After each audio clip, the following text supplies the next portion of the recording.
जय सद्गुरू. सर्वांना माझा नमस्कार. आपण नागपंचमीच्या आदल्या दिवशी नागनरसोबाचं पान आणतो, त्याची पूजा करतो, लहाळ्याची माळ बांधतो, परत वस्त्रमाळ घालतो.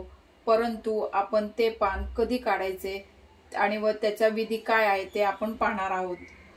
भक्तिभावाने लावलेले हे पान श्रावणी अमावस्या म्हणजेच पिठोरी अमावस्याला काढले जाते. आपण जेव्हा पान काढणार आहोत त्यावेळेस त्या पानाला पहिल्यांदा फुलाने पाणी शिंपडावे, नंतर त्याला हळदी कुंकू लावावे.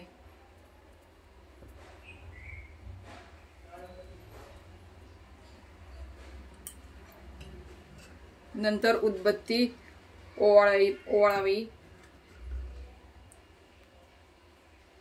धूपम समये दीपम समर्पयामि.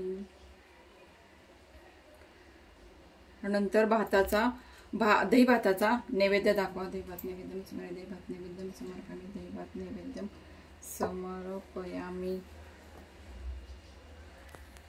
नागनाथाला मनोभावे प्रार्थना करून आणि ओम नमः शिवाय म्हणून हे पान उतरले जाते.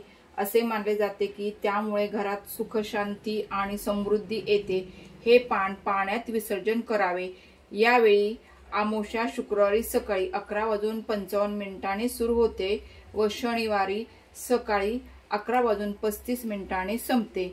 या वेळेतच तुम्ही हे पान उतरवू शकता. ही आपल्या गावात घरात चालत आलेली परंपरा आहे. व्हिडिओ आवडल्यास व्हिडिओला लाईक करा, शेअर करा, सबस्क्राईब करायला विसरू नका.